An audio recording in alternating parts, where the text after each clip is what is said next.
ഇന്നൊരു പുതിയ ചാപ്റ്റർ നമ്മൾ സ്റ്റാർട്ട് ചെയ്യുകയാണ്, ബയോമോളിക്യൂൾസ്. അപ്പൊ നമുക്ക് എന്താണ് ബയോമോളിക്യൂൾസ് എന്ന് പറയുന്ന ടേം എന്ന് പരിശോധിച്ചിട്ട് നമുക്ക് കൂടുതൽ ഡീറ്റെയിൽസിലോട്ട് പോവാം. Biomolecules R simply molecules that are present in the living system. Molecules എന്ന് പറയുമ്പോൾ നമ്മൾ പല മോളിക്യൂൾസിനെ കേട്ടിട്ടുണ്ട്, പല മോളിക്യൂൾസിനെ കുറിച്ച് പരിചയപ്പെട്ടിട്ടുണ്ട്. ബയോമോളിക്യൂൾസ് എന്ന് പറയുന്നത് molecules that are present in the living system, അവയാണ് നമ്മൾ ബയോമോളിക്യൂൾസ് എന്ന് വിളിക്കുന്നത്. അപ്പം പ്രധാനമായിട്ടും നമ്മളുടെ ബോഡി, എല്ലാ ലിവിങ് ഓർഗാനിസംസിന്റെയും ബോഡി നിർമ്മിച്ചിരിക്കുന്ന basic fundamental structural and functional unit എന്ന് പറയുന്നത് സെല്ലുകളാണ്. സോ ഈ സെല്ലുകൾ എന്ന് പറയുന്നത് ധാരാളം മോളിക്യൂളുകൾ, നമുക്ക് സെല്ലുകൾക്കുള്ളിൽ നമുക്ക് ധാരാളം മോളിക്യൂളുകളെ കാണാൻ സാധിക്കും. All those cells which are performing specific functions within the cell are collectively known as, അല്ലെങ്കിൽ നമ്മുടെ സെല്ലുകളിൽ അടങ്ങിയിരിക്കുന്ന ഡിഫറെന്റ് ടൈപ്സ് ഓഫ് മോളിക്യൂൾസിനെ എല്ലാം നമ്മൾ ഒരുമിച്ച് വിളിക്കുന്ന പേരാണ് cellular pool. There are a lot of molecules which are present in the cell, and all those molecules are collectively known as cellular pool. അപ്പം ഈ സെല്ലുലാർ പൂളിൽ തന്നെ ഈ മോളിക്യൂൾസ്, ഈ ബയോമോളിക്യൂൾസിനെ നമുക്ക് രണ്ട് രീതിയിൽ കാറ്റഗറൈസ് ചെയ്യാം. Biomolecules can be organic biomolecules എന്ന് പറയുന്നത് ഓർഗാനിക്കും ആകാം, ഇനോർഗാനിക്കും ആകാം. സാധാരണ നമ്മൾ ഓർഗാനിക് ബയോമോളിക്യൂൾസ് എന്ന് പറയുമ്പോഴത്തേക്ക് അതിനകത്ത് വരുന്നത് പ്രോട്ടീൻസ് വരാം, കാർബോഹൈഡ്രേറ്റ്സ് വരാം, അതുപോലെ ന്യൂക്ലിക് ആസിഡ്സ് വരാം, എക്സെട്ര എക്സെട്ര. അപ്പം ഇങ്ങനെയുള്ളവരാണ് ഈ ഓർഗാനിക് ബയോമോളിക്യൂൾസിന്റെ കാറ്റഗറിയിൽ വരാറ്. ആൻഡ് ഇനോർഗാനിക് ബയോമോളിക്യൂൾസ് എന്ന് പറയുമ്പോഴത്തേക്ക് അവിടെ മിനറൽ അയോൺസ് വരാം, സാൾട്ട്സ് വരാം, വാട്ടർ വരാം. ഇവരൊക്കെയാണ് ഇനോർഗാനിക്കിന്റെ കാറ്റഗറിയിൽ വരുന്നവർ. സോ ബേസിക്കലി ബയോമോളിക്യൂൾസ് നമുക്ക് ഓർഗാനിക്, ഇനോർഗാനിക് എന്ന് പറഞ്ഞ രണ്ട് കാറ്റഗറിയിലേക്ക് മാറ്റാമെങ്കിലും ഏതൊക്കെ ഓർഗാനിക് മോളിക്യൂൾസ് ആണ് ഒരു ലിവിങ് ടിഷ്യൂ അല്ലെങ്കിൽ ഒരു ലിവിങ് സെല്ലിൽ നമുക്ക് കാണാൻ സാധിക്കുന്നതെന്ന് കൂടുതൽ വ്യക്തമായിട്ട് മനസ്സിലാക്കാനായിട്ട് നമ്മളൊരു എക്സ്പെരിമെന്റ് ചെയ്യേണ്ടതുണ്ട്. ദാറ്റ് എക്സ്പെരിമെന്റ് ഈസ് എന്താണ്?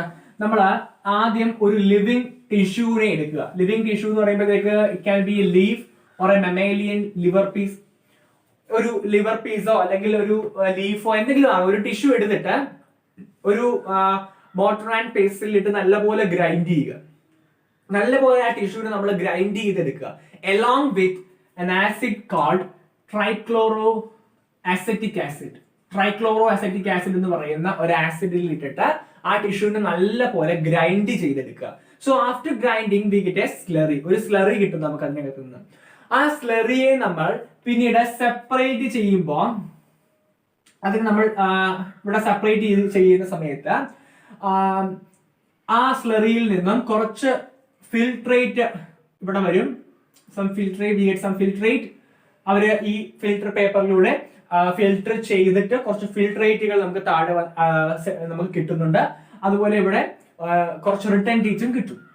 ഓക്കെ, അപ്പം ഇവിടെ നമുക്ക് ലഭിച്ചിട്ടുള്ള ഫിൽട്രേറ്റുകളെ നമ്മൾ ടെക്നിക്കലി ആസിഡ് സോല്യൂബിൾ പൂൾ എന്ന് വിളിക്കുന്നു. ഞാൻ പറഞ്ഞു അല്ലെ, ആ സെല്ലിനകത്തുള്ള മോളിക്യൂൾസിനെ എല്ലാത്തിനെയും കൂടെ നമ്മൾ സെല്ലുലാർ പൂൾ എന്നാണ് വിളിക്കുന്നത്. അപ്പോൾ സെല്ലിനെ നമ്മൾ ഗ്രൈൻഡ് ചെയ്ത് ട്രൈക്ലോറോഅസെറ്റിക് ആസിഡുമായിട്ട് ഡൈല്യൂട്ട് ട്രൈക്ലോറോഅസെറ്റിക് ആസിഡുമായിട്ട് ഗ്രൈൻഡ് ചെയ്ത് കിട്ടിയ സ്ലറിയെ ഫിൽട്ടർ ചെയ്യുമ്പോൾ നമുക്ക് അവിടെ ഒരു ആസിഡ് സോൾയുബിൾ പൂളും കിട്ടുന്നുണ്ട്. അതുപോലെ ഇവിടെ കിട്ടുന്ന അത് നമ്മുടെ ഫിൽട്രേറ്റ് ആണ് ആസിഡ് സോൾയുബിൾ പൂൾ എന്ന് പറയുന്നത്.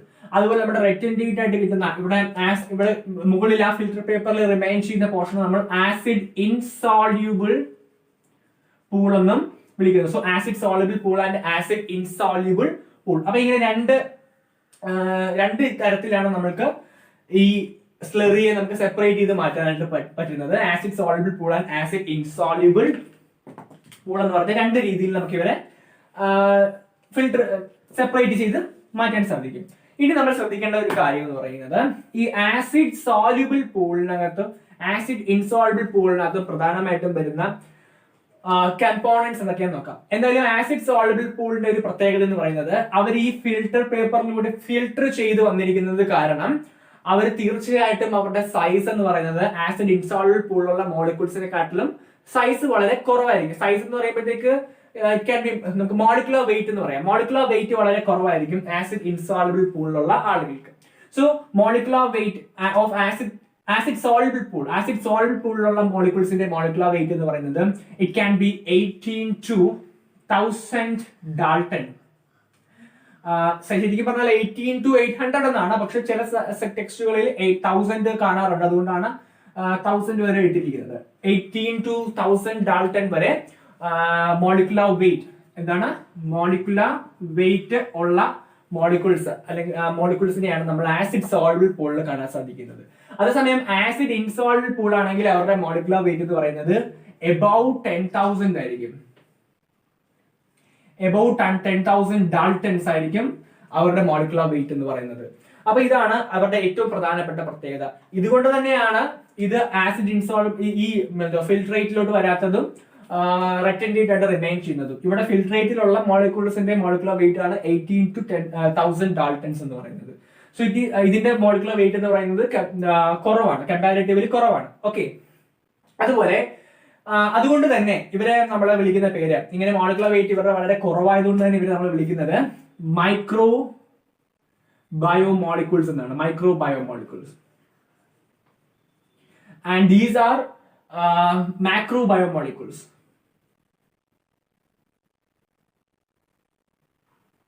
Okay, micro biomolecules and macro biomolecules. ഇനി ഇതിനകത്ത് പ്രധാനമായിട്ടും പറയാനുള്ളത് ഇതിനകത്ത് വരുന്ന ആൾക്കാർ ഏതൊക്കെയാണെന്നുള്ള കാര്യമാണ്. ആസിഡ് ഇൻസോൾബിൾ പൂളിലെ പ്രധാനപ്പെട്ട കമ്പോണൻസ് എന്ന് പറയുന്നത് ഇറ്റ് ക്യാൻ ബി പ്രോട്ടീൻസ് ഉണ്ടാകാം, അതുപോലെ ന്യൂക്ലിക് ആസിഡ്സ് ഉണ്ടാകാം, ന്യൂക്ലിക് ആസിഡ്സ് ഉണ്ടാകാം, അതുപോലെ ന്യൂക്ലിക് ആസിഡ്സ് കൂടാതെ പിന്നെ പോളിസാക്കറൈഡ്സ് ഉണ്ടാകാം, ഡിഫറെന്റ് ടൈപ്സ് ഓഫ് പോളിസാക്കറൈഡ്സ് ഉണ്ടാകാം. അതുപോലെ ആസിഡ് സോൾയുബിൾ പൂളിലാണെങ്കിൽ നമുക്ക് കാണാൻ സാധിക്കുന്നത് അമിനോ ആസിഡ്സ് ഉണ്ടാകാം, അമിനോ ആസിഡ്സ്, അതുപോലെ ന്യൂക്ലിയോടൈഡ്സ്, മോണോസാക്കറൈഡ്സ് എക്സെട്ര. ഇവരൊക്കെയാണ് നമുക്ക് ഇതിൽ കാണാൻ സാധിക്കുന്നത്. ഇനി ഒരു പ്രധാനപ്പെട്ട ഒരാളെ പറഞ്ഞില്ല, അത് ഞാൻ ലാസ്റ്റ് പറയാനായിട്ട് ഇരിക്കുകയായിരുന്നു. That is lipid. ലിപ്പിഡ്സിനെ കാണാൻ സാധിക്കുന്നത് നമ്മൾക്ക് ഈ എക്സ്പെരിമെന്റിന് ശേഷം ലിപ്പിഡ്സിനെ നമുക്ക് കാണാൻ സാധിക്കുന്നത് ആസിഡ് ഇൻസോൾബിൾ പൂളിലാണ്. ബട്ട് അവിടെ ഒരു ചെറിയ പ്രശ്നമുണ്ട്. ലിപ്പിഡ്സിന്റെ മോളിക്കുലർ വെയിറ്റ് എന്ന് പറയുന്നത് 800 ഡാൾട്ടൺ ആണ്. 800 ഡാൾട്ടൺ ആണ്. അപ്പൊ നമുക്കൊരു സംശയം തോന്നാം, എന്തുകൊണ്ട് പിന്നെ ലിപ്പിഡ് ആസിഡ് സോൾബിൾ പൂളിൽ വന്നില്ല? അതൊരു സ്വാഭാവികമായിട്ട് തോന്നാവുന്ന ഡൗട്ടാണ്. കാരണം 18 to 1000 ഡാൾട്ടൺസ് ആണ് മോളിക്കുലർ വെയിറ്റ് വരുന്നവരെ എല്ലാം നമ്മള് മൈക്രോബയോ മോളിക്യൂൾസ് അല്ലെങ്കിൽ ആസിഡ് സോൾബിൾ പൂളിലാണ് കൊണ്ടുവന്നിരിക്കുന്നത്. അപ്പൊ ലിപ്പിഡ്സിന് 800 ഡാൾട്ടൺ ആണ് അതിന്റെ മോളിക്കുലർ വെയിറ്റ് എങ്കിലും അവർ വന്നിരിക്കുന്നത് ആസിഡ് ഇൻസോൾബിൾ പൂളിലാണ്. അതിനർത്ഥം ആ ലിപ്പിഡ്സ് ഫിൽട്രേറ്റ് ആയിട്ട് വന്നിട്ടില്ല, ഇവിടെ ഫിൽട്രേറ്റ് ആയിട്ടില്ല, അവിടെ അതിപ്പോ റിട്ടൻഡേറ്റിന്റെ കൂട്ടത്തിലാണ് ഉള്ളത്. ഇതിന്റെ റീസൺ ആണ് ഞാൻ ഇനി പറയാൻ പോകുന്നത്. ബിക്കോസ് നമ്മൾ ഈ ടിഷ്യൂസിനെ ഗ്രൈൻഡ് ചെയ്യുകയായിരുന്നു ഒരു പീസ്റ്റൽ ആൻഡ് മോട്ടറിൽ ഇട്ടിട്ട് നല്ലപോലെ ഗ്രൈൻഡ് ചെയ്യുകയായിരുന്നു നമ്മൾ ചെയ്തിരുന്നത്. അപ്പൊ ഈ ലിപ്പിഡ്സ് എന്ന് പറയുന്നത് പ്രധാനമായിട്ടും സെല്ലുകളിൽ കാണാൻ സാധിക്കുന്നത് മെംബ്രെയിനിയസ് സ്ട്രക്ചേഴ്സിലാണ്, മെംബ്രെയിൻസിലും ഒക്കെയാണ് നമുക്ക് ലിപ്പിഡ്സിനെ കാണാൻ സാധിക്കുന്നത്. So when we grind these tissues, ഈ ടിഷ്യൂസ് നമ്മൾ ഗ്രൈൻഡ് ചെയ്യുന്ന സമയത്ത് these membranes will become certain vesicles. ഈ മെംബ്രെയിൻസ് നമുക്ക് ചില വെസിക്കിൾസ് ആയിട്ട് മാറും. The major part of these vesicles are lipids. ഈ ലിപ്പിഡ്സ് അടങ്ങുന്ന ധാരാളം വെസിക്കിൾസ് ആയിട്ട് മാറും. These vesicles being insoluble in water, അവര് ഈ വാട്ടറിൽ ഇൻസോളബിൾ ആയതുകൊണ്ട് തന്നെ അവര് ഫിൽട്രേറ്റ് ആയിട്ട് മാറത്തില്ല. ഇതാണ് പ്രത്യേകത. കാരണം ലിപ്പിഡ്സ് എന്ന് പറയുമ്പോൾ തന്നെ അതേ ഹൈഡ്രോഫോബിക്, അവർ ഒരിക്കലും വെള്ളത്തിൽ ഡിസോൾവ് ആകത്തില്ല. അപ്പം അതുകൊണ്ട് തന്നെ ഈ ലിപ്പിഡ് മേജർ പാർട്ടായിട്ടുള്ള ഈ വെസിക്കിൾസ് നമ്മൾ ഗ്രൈൻഡ് ചെയ്യുമ്പോൾ വെസിക്കിൾസ് ഫോം ചെയ്തു എന്ന് ഞാൻ പറഞ്ഞില്ലേ, ആ വെസിക്കിൾസ് വെള്ളത്തിൽ ലയിക്കില്ല.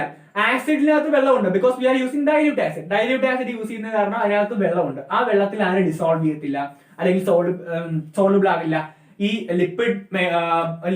ലിപ്പിഡിന്റെ ഭാഗമായ വെസിക്കിൾസിന്റെ ഭാഗമായിട്ടുള്ള ഈ ലിപ്പിഡ്സ് സോളുബിൾ ആകത്തില്ല, അല്ലെങ്കിൽ ഈ വെസിക്കിൾസ് സോളുബിൾ ആകത്തില്ല.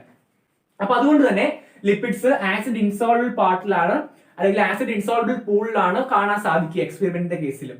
എങ്കിലും നമ്മള് മോളിക്കുലർ വെയിറ്റിന്റെ ഒരു ക്രൈറ്റീരിയ ഉപയോഗിച്ച്, മോളിക്കുലർ വെയിറ്റ് എന്ന ക്രൈറ്റീരിയ ഉപയോഗിച്ചിട്ട് ഈ ഓർഗാനിക് മോളിക്യൂൾസിനെ കാറ്റഗറൈസ് ചെയ്യുമ്പോൾ lipid will comes under this category. Acid soluble പൂളിലായിരിക്കും ലിപ്പിഡിനെ നമ്മൾ കൊണ്ടുവരുന്നത്, അല്ലെങ്കിൽ മൈക്രോബയോ മോളിക്യൂൾസിന്റെ കാറ്റഗറിയിലായിരിക്കും ലിപ്പിഡ്സ് വരുന്നത്. പക്ഷെ എക്സ്പെരിമെന്റിന്റെ സമയത്ത് ഇവിടെ ഫിൽട്രേറ്റിന്റെ കൂടെ കാണത്തില്ല ആര് ലിപ്പിഡ്സ്, ബിക്കോസ് അത് വെസിക്കിൾസ് ആയിട്ട് മാറുന്നത് കൊണ്ട് അത് വാട്ടർ ഇൻസോളബിൾ ആയതുകൊണ്ട് ഫിൽട്രേറ്റിലോട്ട് വരത്തില്ല, പകരം അത് റൈറ്റൻറ്റേറ്റിൽ തന്നെ റിമെയിൻ ചെയ്യുന്നുണ്ട്. ഇതുകൊണ്ടാണ് ലിപ്പിഡ്സിന് നമ്മൾ ലിപ്പിഡ്സ് എന്ന് പറയുന്നത് ആസിഡ് ഇൻസോളബിൾ പൂളിൽ വന്നു പോയത്. പക്ഷെ നമ്മൾ ഈ കാറ്റഗറിയെ നമ്മൾ അല്ലെങ്കിൽ ഈ ഓർഗാനിക് മോളിക്യൂൾസിനെ നമ്മൾ മോളിക്കുലർ വെയിറ്റിന്റെ കാറ്റഗറിയിൽ ഡിവൈഡ് ചെയ്യുകയാണെങ്കിൽ, അല്ലെങ്കിൽ മോളിക്കുലർ വെയിറ്റിന്റെ അടിസ്ഥാനത്തിൽ ബേസിസിൽ നമ്മൾ ഡിവൈഡ് ചെയ്യുകയാണെങ്കിൽ തീർച്ചയായിട്ടും നമ്മൾ ലിപ്പിഡ്സിനെ ഇവിടെ ആയിരിക്കും എഴുതുക. അത് വേണമെങ്കിൽ ഒരു ക്വസ്റ്റ്യൻ ആയിട്ട് വരാം, ലിപ്പിഡ്സ് ഏത് ഹെഡിങ്ങിൽ വരുമെന്ന്. Lipids will come under acid soluble pool. നമ്മുടെ ക്വസ്റ്റ്യൻ എന്ന് പറയുന്നത് മോളിക്കുലർ വെയിറ്റിന്റെ ബേസിസിലാണ് ചോദിക്കുന്നതെങ്കിൽ, മോളിക്കുലർ വെയിറ്റിന്റെ ബേസിസിലാണ് ലിപ്പിഡ്സ് എവിടെ വരുന്നതെന്ന് ചോദിക്കുന്നതെങ്കിൽ it will definitely come under the acid soluble pool. അല്ലാതെ നമ്മളോട് ചോദിക്കുകയാണ് എക്സ്പെരിമെന്റിന്റെ കാര്യം ബേസിസിലാണ് ചോദിക്കുന്നതെങ്കിൽ തീർച്ചയായിട്ടും ആസിഡ് ഇൻസോൾബിൾ പൂളിലായിരിക്കും ലിപ്പിഡ്സ് കാണാനായിട്ട് സാധിക്കുന്നത്. ഇവിടെ നിന്ന് ഒരു ക്വസ്റ്റ്യൻ സാധ്യതയുണ്ട്, ഒരു അത് കൺഫ്യൂഷൻ ആകാനും ഒരു എന്താ മനസ്സിലാകായിക വരാനുള്ള സാധ്യതയുണ്ട്. അതുകൊണ്ടാണ് ഞാൻ ലിപ്പിഡ്സിന്റെ കേസ് പ്രത്യേകം പറഞ്ഞത്. ഓക്കെ, ഇതാണ് ഓർഗാനിക് മോളിക്യൂൾസിനെ കുറിച്ച് ചോദിച്ചാൽ. ഇപ്പൊ നമ്മൾ ഒരു ലിവിംഗ് സെല്ലിലെ ഓർഗാനിക് മോളിക്യൂൾസിനെ കുറിച്ച് ഡീറ്റെയിൽ ആയിട്ട് ചോദിച്ചു കഴിഞ്ഞാൽ ഇത്രയുമാണ്. ഈ എക്സ്പെരിമെന്റ് വഴി നമുക്ക് എന്ത് ചെയ്യാം, അവർ ഏതൊക്കെയാണെന്ന് പറയാനും ഏതൊക്കെയാണെന്ന് കണ്ടെത്താനും സാധിക്കും. ഇനി ഇനോർഗാനിക് മോളിക്യൂൾസിനെ കുറിച്ച് ചോദിച്ചു കഴിഞ്ഞാൽ വേറൊരു എക്സ്പെരിമെന്റ് ചെയ്യേണ്ടതുണ്ട്. ആ എക്സ്പെരിമെന്റ് എന്ന് പറയുന്നത് ഡിസ്ട്രക്റ്റീവ് എക്സ്പെരിമെന്റ് എന്ന് പറയും. ഡിസ്ട്രക്റ്റീവ് എക്സ്പെരിമെന്റ് എന്ന് അതിനെ വിളിക്കാനായിട്ട് there is a reason. അപ്പൊ എന്താണ് ഡിസ്ട്രക്റ്റീവ് എക്സ്പെരിമെന്റ് എന്ന് നമുക്കൊന്ന് ചെക്ക് ചെയ്യാം. അപ്പം ഈ എക്സ്പെരിമെന്റിനെ ഡിസ്ട്രക്റ്റീവ് എക്സ്പെരിമെന്റ് എന്ന് വിളിക്കുന്നത് കാരണം നമ്മൾ ഈ സെല്ലിനെ അല്ലെങ്കിൽ ഈ ടിഷ്യൂവിനെ നമ്മൾ കത്തിക്കുന്നുണ്ട്, അതായത് അതിനെ നശിപ്പിക്കുകയാണ് നമ്മളവിടെ ചെയ്യുന്നത്, ഡിസ്ട്രക്ട് ചെയ്യുകയാണ് ചെയ്യുന്നത്. അതുകൊണ്ടാണ് ഡിസ്ട്രക്റ്റീവ് എക്സ്പെരിമെന്റ് എന്ന് വിളിക്കുന്നത്. ഡിസ്ട്രക്റ്റീവ് എക്സ്പെരിമെന്റ്, ഇത് രണ്ടും എക്സാമ്പിൾസും NCERT ഉള്ളതാണ്. ഓക്കെ, രണ്ട് എക്സ്പെരിമെന്റും NCERT ഉള്ളതാണ്. അപ്പൊ ഡിസ്ട്രക്റ്റീവ് എക്സ്പെരിമെന്റിൽ ആദ്യം നമ്മൾ നമ്മുടെ ടിഷ്യൂ എടുക്കുന്നു. ഇവിടെയും നമ്മൾ നേരത്തെ എടുത്ത പോലത്തെ വെറ്റ് ടിഷ്യൂസ് ആണ് നമ്മൾ എടുക്കുന്നത്, ലിവിംഗ് ടിഷ്യൂസ് എടുക്കുന്നു. ആൻഡ് ദെൻ അതിനെ നമ്മൾ എന്ത് ചെയ്യുന്നു, ഡ്രൈ ആക്കുന്നു. ഡ്രൈ ആക്കുക എന്ന് പറയുമ്പോൾ പ്രധാനമായിട്ടും എന്താ ഉദ്ദേശിക്കുന്നത്, വാട്ടർ എലിമിനേറ്റ് ചെയ്യണം. വാട്ടർ പോയി കഴിഞ്ഞാൽ മിച്ചമുള്ള വെയിറ്റ് എന്ന് പറയുന്നത് നമ്മൾ അതിനെ വിളിക്കുന്ന പേരാണ് dry weight. Okay, dry weight. After that ഈ ഡ്രൈ വെയിറ്റിനെ നമ്മൾ കത്തിക്കും. കത്തിച്ചു കഴിഞ്ഞാൽ പിന്നെ എന്തുണ്ടാകും, കത്തിക്കുന്ന എന്തിനു വേണ്ടിയാന്ന് വെച്ച് കഴിഞ്ഞാൽ ഇതിനകത്തുള്ള ഓർഗാനിക് കൺസ്റ്റിറ്റ്യുവൻസിനെ റിമൂവ് ചെയ്യാൻ. ഓർഗാനിക് കൺസ്റ്റിറ്റ്യുവൻസ് എന്ന് പറയുമ്പോൾ മെയിൻലി ഓർഗാനിക് മോളിക്യൂൾസ് എന്ന് പറയുമ്പോൾ അതിന്റെ മെയിൻ ഇൻഗ്രീഡിയന്റ് എന്ന് പറയുന്നത് കാർബൺ ആയിരിക്കും. കാർബണെ ഓക്സിഡൈസ് ചെയ്ത് ഗ്യാസസ് ഫോമിലോട്ട് മാറ്റി അതിനെ റിമൂവ് ചെയ്യാൻ വേണ്ടിയാണ് നമ്മൾ അതിനെ കത്തിക്കുന്നത്. അപ്പൊ കാർബൺ കത്തിച്ചു കഴിയുമ്പോഴത്തേക്ക് കാർബൺ റിമൂവ് ചെയ്യാൻ സാധിക്കും. അതിന്റെ ഭാഗമായിട്ട് നമുക്ക് ഓർഗാനിക് പാർട്ടിനെ റിമൂവ് ചെയ്ത് മാറ്റാൻ സാധിക്കും. പിന്നെ അതിനകത്തുള്ളത് ഇനോർഗാനിക് മോളിക്യൂൾസ് ആയിരിക്കും. അപ്പൊ എനിവേ നമ്മൾ ഈ ഉണക്കിയ അല്ലെങ്കിൽ ഈ ഡ്രൈ വെയിറ്റിനെ പിന്നീട് എന്ത് ചെയ്യണം, കത്തിക്കുകയാണ്. കത്തിക്കുമ്പോഴത്തേക്ക് നമുക്ക് പിന്നെ കിട്ടുന്ന എന്തുമായിരിക്കും, ആഷ് ആയിരിക്കും അല്ലെ. അപ്പൊ ആഷ്, ഈ ആഷിനെയാണ് നമ്മൾ ഇനി അനലൈസ് ചെയ്യാൻ പോകുന്നത്, ആഷ് അനലൈസിസ്. അപ്പം ആഷിനെ നമ്മൾ അനലൈസ് ചെയ്യുമ്പോഴത്തേക്ക് നമുക്ക് കാണാൻ സാധിക്കും അതിനകത്ത് ധാരാളം ഇനോർഗാനിക് മോളിക്യൂൾസ് പ്രസന്റ് ആയിട്ടുണ്ട്. Inorganic molecules as potassium, sodium, calcium. ഇനി വാട്ടർ പൂർണ്ണമായിട്ട് എലിമിനേറ്റ് ചെയ്തില്ലെങ്കിൽ വാട്ടർ മോളിക്യൂൾസ് ഉൾപ്പെടെ എല്ലാവരെയും നമുക്ക് ഇവിടെ കാണാനായിട്ട് സാധിക്കും. അപ്പൊ ഇതാണ്. അതുപോലെ ഫോസ്ഫേറ്റ്സ്, സൾഫേറ്റ്സ്, ഇവരെല്ലാം നമുക്ക് ആഷിനകത്ത് കാണാൻ സാധിക്കും. അപ്പൊ ഒരു ലിവിംഗ് സെല്ലിലെയോ ടിഷ്യൂസിലെയോ ഓർഗാനിക് അല്ലെങ്കിൽ ഇനോർഗാനിക് മോളിക്യൂൾസ് ഏതൊക്കെയാണ്, അവരെങ്ങനെ കണ്ടെത്താം എന്ന് ചോദിച്ചു കഴിഞ്ഞാൽ ഈ രണ്ട് എക്സ്പെരിമെന്റ് ആണ് നമ്മൾ ചെയ്യുന്നത്. ഒന്നാമത്തത് നമ്മൾ ആ ടിഷ്യൂവിനെ ഗ്രൈൻഡ് ചെയ്തിട്ട് കണ്ടെത്തും, ഓർഗാനിക് മോളിക്യൂൾസിനെ കണ്ടെത്താൻ സാധിക്കും. അതുവഴി ട്രൈക്ലോറോ അസറ്റിക് ആസിഡിലാണ് ഗ്രൈൻഡ് ചെയ്യുന്നത്. രണ്ടാമത് പറഞ്ഞത് ഈ ഡിസ്ട്രക്റ്റീവ് എക്സ്പെരിമെന്റ്സ് ആണ്. അപ്പം ഇതാണ് നമുക്ക് ഇന്ന് പറയാനുള്ള ഇൻട്രൊഡക്ഷൻ ടോപ്പിക് എന്ന് പറയുന്നത്. ഇത് ജസ്റ്റ് ഒരു ഇൻട്രൊഡക്ഷൻ മാത്രമേ ആയിട്ടുള്ളൂ. ഇനി നമ്മൾ പല ഓർഗാനിക്കും ഇനോർഗാനിക് മോളിക്യൂൾസിനെ കുറിച്ചും ഞാനിപ്പോൾ പറഞ്ഞിട്ടുണ്ട്. ആ ഒരു ഓരോന്നിനെയും കുറിച്ച് നമുക്ക് വിശദമായിട്ട് പഠിക്കണം. ആദ്യത്തെ ബയോമോളിക്യൂൾ ആണ് കാർബോഹൈഡ്രേറ്റ്. കാർബോഹൈഡ്രേറ്റിനെ കുറിച്ചായിരിക്കും നെക്സ്റ്റ് വീഡിയോയിൽ പറയുന്നത്. എന്നിട്ട് കാർബോഹൈഡ്രേറ്റ്സ് എന്ന് പറയുമ്പോഴത്തേക്ക് അവര് ആസിഡ് സോളുബിൾ പാർട്ടിലും വരും, ആസിഡ് ഇൻസോളുബിൾ പാർട്ടിലും വരും. അതെങ്ങനെയാ, ആസിഡ് സോളുബിൾ പാർട്ടിൽ വരുന്നത് ഈ കാർബോഹൈഡ്രേറ്റ്സിന് തന്നെ വളരെ മോളിക്കുലർ വെയിറ്റ് കുറഞ്ഞ മോണോസാക്രൈഡ്സ് ഒക്കെയാണ് വരുന്നത്. മോണോസാക്രൈഡ്സ്, ഡൈസാക്രൈഡ്സ്, ഒലിഗോസാക്രൈഡ്സ് ഒക്കെയാണ്. അതുപോലെ ആസിഡ് ഇൻസോൾബിൾ പാർട്ടിൽ വരുന്നത് പോളിസാക്രൈഡ്സ് ആണ്. അപ്പൊ നമ്മൾ കാർബോഹൈഡ്രേറ്റ് പറയുമ്പോഴത്തേക്ക് നമ്മൾ ഇവരെ എല്ലാവരെയും ഒരുമിച്ചായിരിക്കും പറയുന്നത്. അതുപോലെ കാർബോഹൈഡ്രേറ്റ്സിന്റെ മെറ്റബോളിസവും എല്ലാം ഒരുമിച്ചായിരിക്കും പറയുന്നത്. അപ്പൊ ഇനി നമുക്ക് നെക്സ്റ്റ് വീഡിയോസിൽ പഠിക്കാനുള്ളത് നമ്മുടെ ഫസ്റ്റ് ബയോമോളിക്യൂൾ ആയിട്ടുള്ള കാർബോഹൈഡ്രേറ്റ്സിനെ കുറിച്ചിട്ടാണ്. സോ നമുക്ക് നെക്സ്റ്റ് വീഡിയോയിൽ അത് പഠിക്കാം. അതിനു മുമ്പ് നമ്മൾ ഇന്ന് ഡിസ്കസ് ചെയ്ത ടോപ്പിക്കുമായിട്ട് റിലേറ്റ് ചെയ്തിട്ടുള്ള കുറച്ച് പ്രീവിയസ് ക്വസ്റ്റ്യൻസ് ഡിസ്കസ് ചെയ്യാം. ഒരു കപ്പിൾ ഓഫ് ക്വസ്റ്റ്യൻസ്, ഒരു 2-3 ക്വസ്റ്റ്യൻസ് നമുക്കൊന്ന് ഡിസ്കസ് ചെയ്യാം. ഒന്നാമത്തെ question, during chemical analysis of organic components the retentate, അതായത് ആസിഡ് ഇൻസോളുബിൾ ഫ്രാക്ഷൻ നമ്മൾ കണ്ടു, will contain option A protein, option B nucleic acid, option C polysaccharides, option D lipids and option E all of these. എല്ലാവരെയും കാണാൻ സാധിക്കും. Acid insoluble ഫ്രാക്ഷൻസിൽ കാണുന്ന പ്രോട്ടീൻസിനെ കാണാം, nucleic ആസിഡ്സിനെ കാണാം, പോളിസാക്കറൈഡ്സിനെയും ലിപ്പിഡ്സിനെയും കാണാൻ സാധിക്കും. അതൊരു സിമ്പിൾ ക്വസ്റ്റ്യൻ ആണ് നമ്മൾ ഇന്ന് ഡിസ്കസ് ചെയ്തത്. പറ്റുമെങ്കിൽ 1-2 കൂടെ നോക്കാം.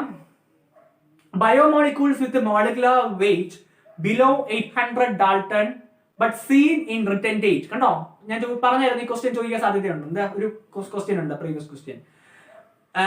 മോളിക്കുലർ വെയിറ്റ് 800 Dalton ആയിട്ടും, അല്ലെങ്കിൽ 800 Dalton അപ്രോക്സിമേറ്റ് ആണ്, ബിലോ 800 Dalton ആയിട്ടും റെറ്റൻഡേറ്റിൽ കാണാൻ സാധിക്കുന്ന ബയോമോളിക്യൂൾ ഏതാണ് എന്ന് ചോദിച്ചിരിക്കുന്നത്.